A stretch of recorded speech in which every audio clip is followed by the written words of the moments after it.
na-misplace nila yung application. Magwa 1 month na, wala silang update. Kaka-stress talaga, thinking na it's really hard to reach them. Pinagpasapasahan na lang nila ako. Napakahirap maging Pinoy. Sila nag-send sa akin ng email ha. Doon lang sila nag-reply kay Fran, kay Dr. Raquel, yung supervisor ko, kay Nuria. Sila nag-reply sa mismong applicant.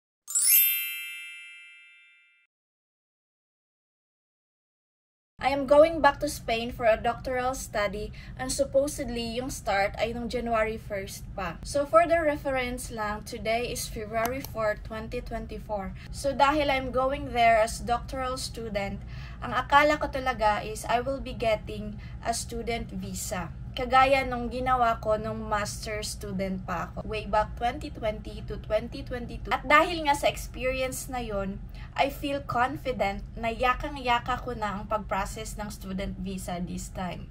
From the requirements, the step-by-step processing, at meron akong appointment sa Spanish Embassy this coming February 8. Last week, nag-advise yung funding agency ng grant ko o yung employer ko nang ipapakuha nila sa akin na visa ay working visa instead of student visa. So, pumunta agad ako sa BLS Spain website para malaman ko kung ano yung mga requirements for working visa. Sa case po ng working visa, ang pinaka-importante na requirement ay yung contract at saka yung work authorization. So last week, I already signed my contract at yung employer ko or yung funding agents ko ay nag-apply sila doon sa Madrid ng aking work authorization. At ang sabi nila, it would take 20 days.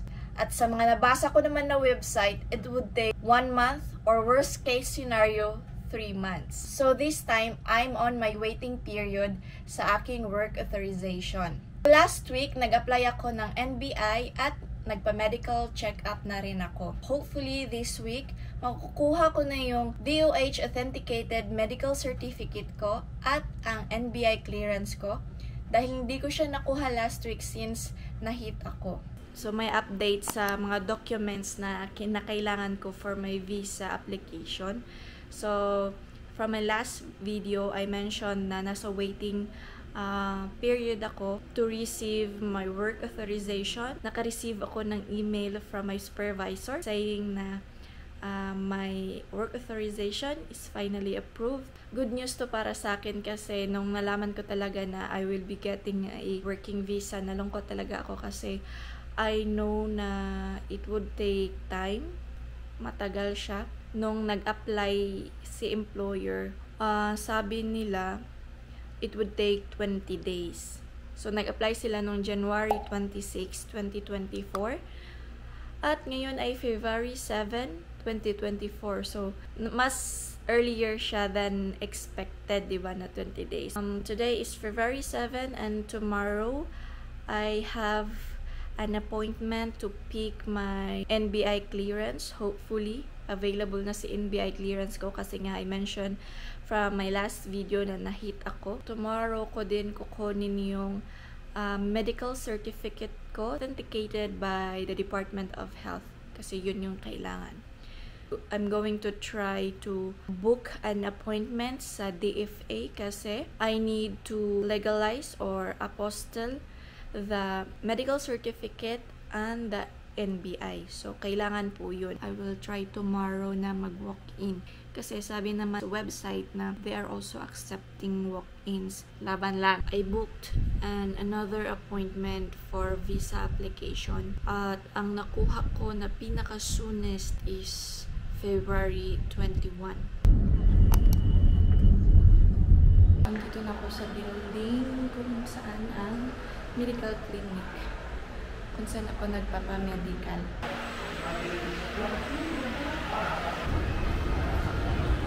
Dito ako ngayon sa Shaw Center Mall sa Mandaluyong. Nandito kasi yung NBI office na pagkukuhaan ko ng NBI certificate.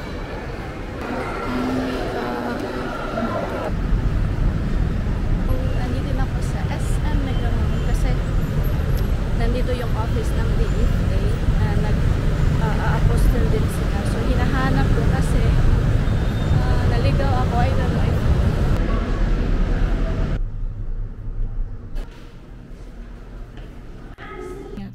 ko lang sa bahay. Bali 3 yung pinuntahan ko today kasi first pumunta ako to pick up my medical certificate. Then after that, pumunta ako sa Shaw Center Mall dito sa Mandaluyong to get my NBI clearance. Thanks God at walang problema kasi nakahit ako last week, kinakabahan ako. Pero nakuha ko siya. So after ko makuha ang medical certificate at ang NBI clearance ko, I tried my luck na mag-walk-in sa DFA sa Mega Mall kasi last night nga, diba, I tried to get an appointment today kaso ang nakalagay doon sa online is fully booked na daw. Pero pumunta ako doon, hindi naman siya gaano karaming tao. So kinuha ko na yung expedite kasi after kung makuha yun, kailangan ko pa yung isend sa aking translator para ma-translate niya. I hope na mahabol ko pa yung appointment this coming February 21 sa Spain Embassy. Finally, nakuha ko na yung authenticated NBI clearance at saka authenticated medical certificate ko. Itong authentication certificate from DFA, ito yung nagpapatunay na yung signature sa mga documents, for example, sa NBI clearance ko, ay authentic. Ito naman yung sa medical report ko. Yes, this is for my medical report. Tsaka ito naman yung sa medical clearance ko. Another thing for today's ganap, sinabay ko na rin lang ang pagpapa ID. Kasi when you're applying for a visa, kailangan mo din ng magpa-ID. Very strict sila, may specification sila. May kanya-kanya atang specification every country. I don't know. Doon ako sa Fujifilm. So, ito yung mukha ko. That's my face. More or less complete na ako. I still have to send these documents, certification, authentication, at saka itong mga medical at NBI clearance ko sa aking translator. I hope na makaya niyang ma-finish in just a week to translate these documents para makahabol pa ako sa aking appointment. Today is February 20, 2024. Bukas na yung aking visa application appointment. A day before my appointment, I used to organize the papers or review the checklist. Baka merong ibang requirements na wala ako. Meron akong list dito sa phone ko regarding my visa documents preparation. May checklist na din ako dyan. So, yan yung guide ko. Tingnan nyo guys kung gaano siya ka thick. Ito na yung passport ko.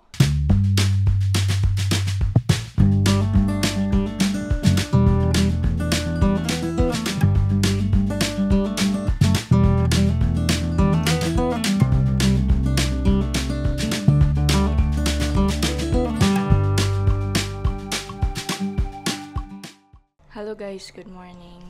Today is the day of my visa appointment, February 21, 2024. So, patapos na ako sa aking self-preparation. Magko-coat na lang ako. Ito lang yung suot ko, white top, sleeveless top, pero may coat ako, yung formal coat. Then, naka-jeans lang ako at naka-black shoes.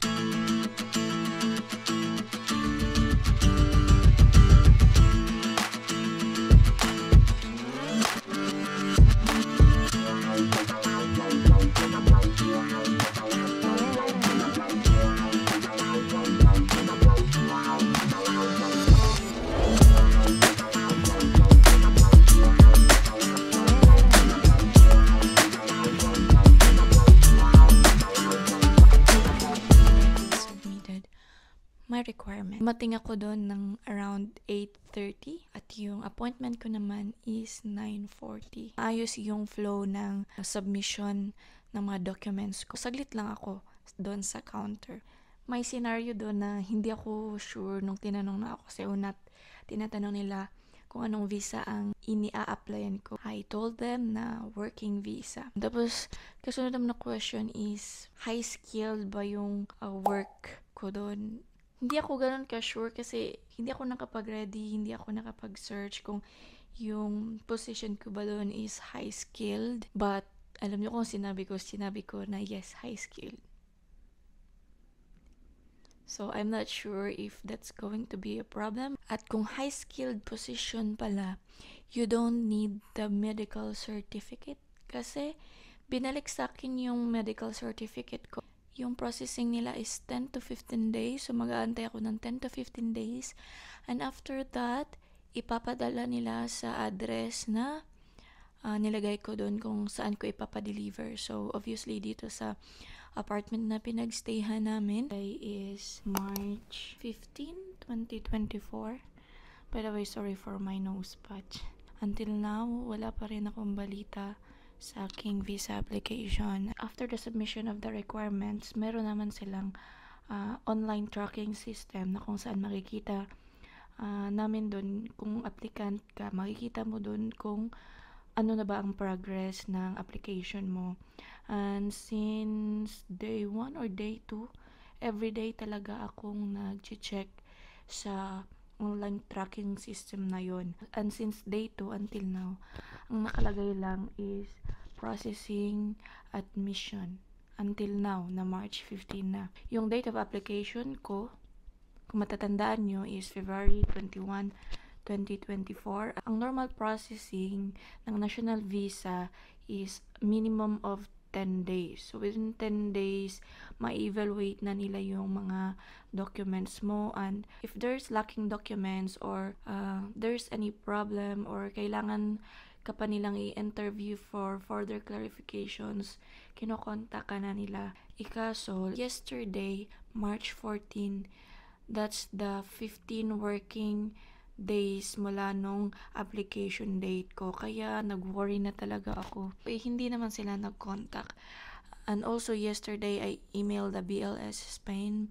Yung BLS kasi is just an intermediary na nag-collect ng mga applications at pagkatapos nila ma-collect is isi-send nila yun sa consulate or sa mission. Kasi doon talaga yun sa mission i-evaluate. Just a while ago, I checked the online tracking system at ang nakalagay doon ay processing at the mission pa rin. So, nabahala na talaga ako. Just a while ago then, after checking the online tracking system, nag-email na ako sa Manila Consulate and I'm hoping for their response. Kasi yung BLS office na minessage ko yesterday, wala silang response. Ngayon, I'm going to call the BLS office para tanungin kung ano yung actual update ng visa application ko. And by the way, nakabook na ako ng flight and it will be on March 24. So, meron na lang akong mga 1 week. The number you have dialed is incorrect. Correct man yung number na nilagay nila sa resibo. Try natin with the country code. Welcome to BLS International. Please choose from the following options. To check the status of your application, press 1. Dear applicant, to check the status of your application, you can visit our website https://ph.blsspainvisa.com/ and go to track application. Thank you. Kaloka, wala pala silang someone na pwedeng makausap regarding sa application ko. Hindi sila nagre-reply. Hindi nagre-reply yung BLS. Hindi sila nagre-reply sa email ko yesterday. While yung consulate naman, nag-reply sila ng automatic reply. Yung inaasahan ko na lang talaga na mag-update is ang consulate. Ang Spanish consulate kasi based on my experience, mabilis talaga silang mag-reply. Guys, today is March 19, 2024 and until now wala pa rin progress sa aking visa application. I always check the online tracking system pero still status ay processing admission. Nababahala ako kasi yung flight namin is this coming March 24, 2024 ngayong Sunday, and today is Tuesday. Also, tomorrow nakaschedule si Koy for his final medical checkup. And ang gusto ko lang namang malaman is kung ano na yung status, kung it will take time pa ba, so I will be able to change my flight or to reschedule my flight before it's too late, and also to reschedule the schedule of Koy's medical and other stuff para hindi masayang yung pera. Last week, nag-email ako nung Thursday sa BLS Spain Application Center. Tapos, nag-reply sila ng kinagabihan ng Friday.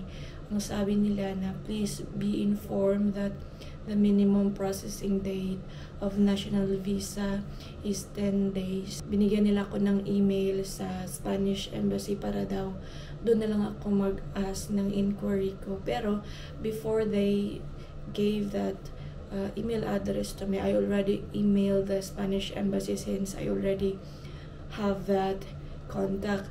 Pero until now, wala pa rin akong na-receive from Spanish Embassy. And in fact, kaninang umaga alas 8, nag-resend ulit ako ng email sa kanila na until now wala. So, wala na akong ibang maisip na gawin, but magbabaka sakali ako na makapasok ako dun sa embassy office without appointment. Kasi wala rin silang appointment for inquiries.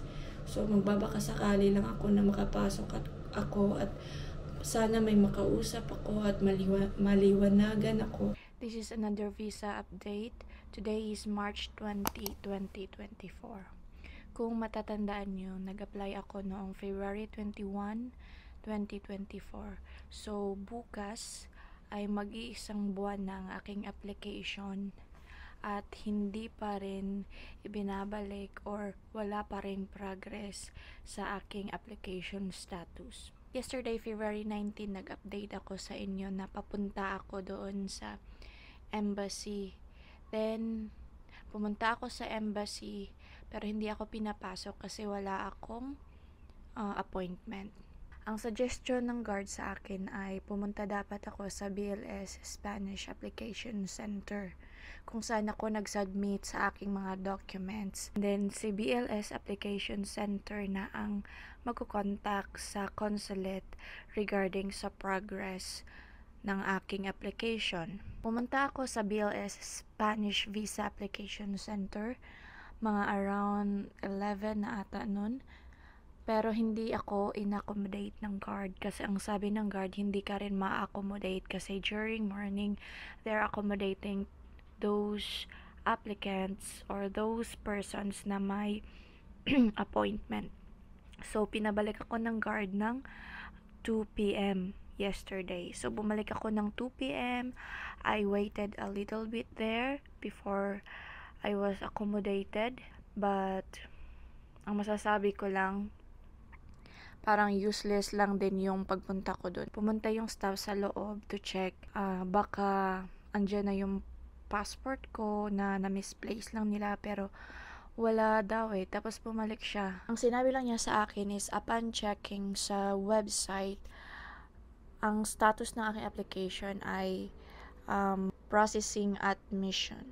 So ang sabi ko, yes, I know that information kasi gumagamit ako ng online tracking system nyo almost every day at yun pa rin ang nakalagay sa status ko. That's why I came here para i-clarify what's going on with my application. Ang sabi lang niya, ma'am, kontakin nyo na lang po yung consulate. Nandun naman po sa resibo yung email nila. So, sinabihan ko siya na already contacted the consulate last week pa at wala akong nare-receive na reply from them. That's why pumunta ako sa consulate kanina pero hindi ako pinapasok. Ang sabi ng guard, pumunta ako dito sa BLS para manghingi ako ng tulong sa inyo para kayo ang magtawag doon sa consulate kung ano ba talaga ang nangyari sa aking application. Pero ang sabi niya, sorry ma'am, bawal po kaming tumawag or mag-follow up ng application ng applicant. Useless talaga yung pagpunta ko doon. Yun talaga ang masasabi ko. Like, anong klaseng sistema ang meron sila na kagaya nito sa sitwasyon ko na gusto kong malaman kung ano ba talaga ang nangyari sa application ko, pero there's no way to know kasi hindi naman ako in-accommodate doon sa consulate. Pumunta ako doon sa application center, wala rin akong napala.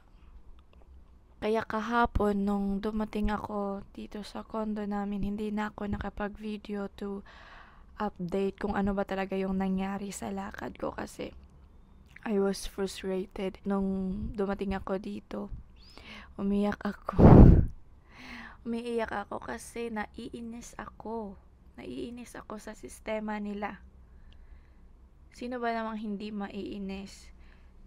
Magwa 1 month na wala silang update. At least magsabi man lang sila kung may lacking documents ako or kung may problema sa application ko. So yung iniisip ko talaga is na misplace nila yung application ko or parang hindi lang nila na-open, ganun. Lagi naman ako nag-i-email last week. Siguro ngayong araw, pang-4 ko na ata na email. Nanghingi ako ng contact, yung matatawagan ko talaga from the consulate so that I can talk to them kasi iba talaga yung kausapin mo sila kaysa mag-email ka lang kasi kung mag-email ka lang, hindi nila yun papansinin. Alam ko na yung mga ganyan kasi marami na akong na-experience na ganyang service. Hindi nila yan papansinin. At least nag-message man lang sila na ganito ang problema sa application mo kaya wala pa, kaya matagal. Alam nyo, yesterday habang nakapila ako, habang nag-aantay ako doon sa BLAs na ma-accommodate, may mga nakatabi ako. Yung isa na lalaki na nakatabi ko, work visa din yung ina-applyan niya. Pero nandun siya kahapon to submit his lacking documents. At alam nyo ba kung ano ang shocking? Nag-apply siya ng March 13 or 12. Tapos, dumating agad yung visa niya in just a week. Na-receive niya agad yung visa niya, work visa, kagaya sa akin. Pero, may lacking documents siya, pero na-issue na yung visa niya. Imagine how unfair it is. Unfair na unfair. Nag-aantay ako within the span of 10 days from my application date. Wala akong na-receive na email from them na may problema ka, na may lacking documents ka. You have to settle this. Wala akong na-receive na email from them. After 10 days, nakampante ako na maybe in this following week marireceive ko na yung visa ko kasi natapos na yung 10 days at wala namang problema. That's why nag-book na kami ng flight which is this coming March 24. At this point, gusto ko lang malaman kung anong nangyari sa visa application ko and I want an explanation but I couldn't get an explanation from both sides kasi pinagpasapasahan na lang nila ako. Pumunta ako sa consulate, pinapunta ako sa BLS, pinapakontak sa akin yung consulate. Napaka-stress, napakahirap maging Pinoy. Noong Lunes, March 18, nag-email yung manager ng research institute ko sa embassy to follow up my application. Wala silang na-receive na response kagaya sa akin. Nag-antay sila yesterday, Tuesday, ng response pero wala silang na-receive. And today, nag-email na yung supervisor ko sa embassy. Galit yung email ng supervisor ko. Maraming caps lock dun sa email niya. At saka nag-email din pala si Fran sa kanila. Ang ginawa ni Fran, nag-search pala siya sa internet ng mga laws regarding the issuance of visa, kung ilang days. Kasi may mga laws yan sila kung ilang days lang dapat. So, nag-email siya attaching those sentences na naka-indicate dun sa law na yon plus the link. Ay, Diyos ko. Sa side ko, I am very thankful kasi merong mga taong napaka-supportive sa aking journey. But at the same time, in this situation. Natakot ako kasi baka iisipin ng mga taga-embassy na sino ba tong si Elizabeth na to? Bakit napakaraming tao ang nag-i-email sa amin? I-deny nga namin to. Hopefully effective yung email ng supervisor ko kasi naruruin na yung travel namin.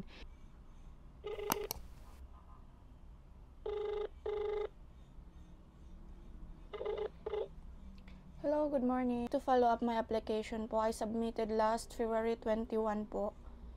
Please send an email at CON. I already Manila. I already Just have to sent, wait for the reply, ma'am. sir, I already sent an email since I last understand week. you sent an email, but that is a process and you have to wait for the reply. How many weeks do I have to wait for the You have to reply po? understand, ma'am, there are hundreds and hundreds of emails that come in. They'll be answered at their turn. Okay, thank you. So today is March 21, 2024. And today is 1 month na yung visa application ko na nakapending doon sa consulate. Kaka-stress talaga thinking na it's really hard to reach them. It's really hard to get some information what's really going on, what's the whereabouts of my visa application. Rating lang namin galing sa dun sa vet appointment namin ni Koy, naka-receive si Fran ng email saying na hindi sila nag-send sa akin ng email ha. Doon lang sila nag-reply kay Fran, kay Dr. Raquel, yung supervisor ko, kay Nuria, yung manager ng Research Institute kung saan ako magtatrabaho. Doon lang sila nag-reply. Hindi sila nag-reply sa mismong applicant. Nag-explain naman sila sa dahilan kung bakit na-delay. Kasi nga daw may problema sa visa code. That's why na-delays. At now, finally, may nakuha na akong explanation kung ano ba talaga ang nangyari doon sa application ko. Yung sana ko lang is nag-update sila, nag-email sila na ganito ang nangyari sa application mo, we have to redo it. That's why there will be a little bit delay. So, nag-informan lang sana sila as early as they can para naman sana walang mga appointments na, alam niyo yun, walang mga appointment na natatapakan. Hindi ko alam kung may negligence ba na nangyayari, but I think yes, because I was hoping na in-inform nila ako in advance as soon as possible regarding sa visa ko. May another update tayo today, March 21, 2024. Kasi diba kanina nag-email yung consulate regarding sa kung ano talaga ang nangyari sa aking application, kung bakit na-delay. Promise na they will contact the central office to fast track the processing. Around 4:03 in the afternoon, pagkagising ko galing sa nap, naka-receive ako ng email na bukas, Biyernes, makukuha ko na yung visa ko. Finally. So, today is Saturday, March 23, 2024. Pero, i-update ko kayo kung ano ba talaga ang nangyari kahapon, Biyernes, March 22, 2024. Noong March 21, di ba, nag-email yung embassy na finally, makukuha ko na yung passport doon sa BLS. So, pumunta ako kahapon. Alas 8 ng umaga, nagayak ako papuntang BLS Spanish Visa Application Center para kunin yung visa ko. Pagkadating ko doon, mga around 8:30, hindi ko siya kaagad nakuha kasi pala yung delivery para yung transport pala ng mga passport and application ay mga around 10 to 11. So, nag-antay ako hanggang 11 and hoping that makukuha ko na yung passport ko or isa na ang passport ko sa mga na-pick up nila from the consulate. And finally, nakuha ko na siya kahapon. So, ito ang visa ko. Ayan.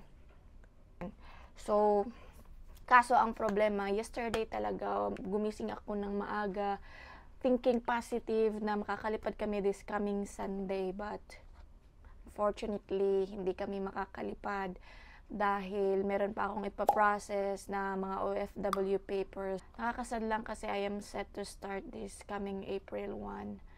Pero hindi yun mangyayari. But finally, andito na yung visa ko. So, that's it. Thank you for watching. See you in my next vlog. Adios.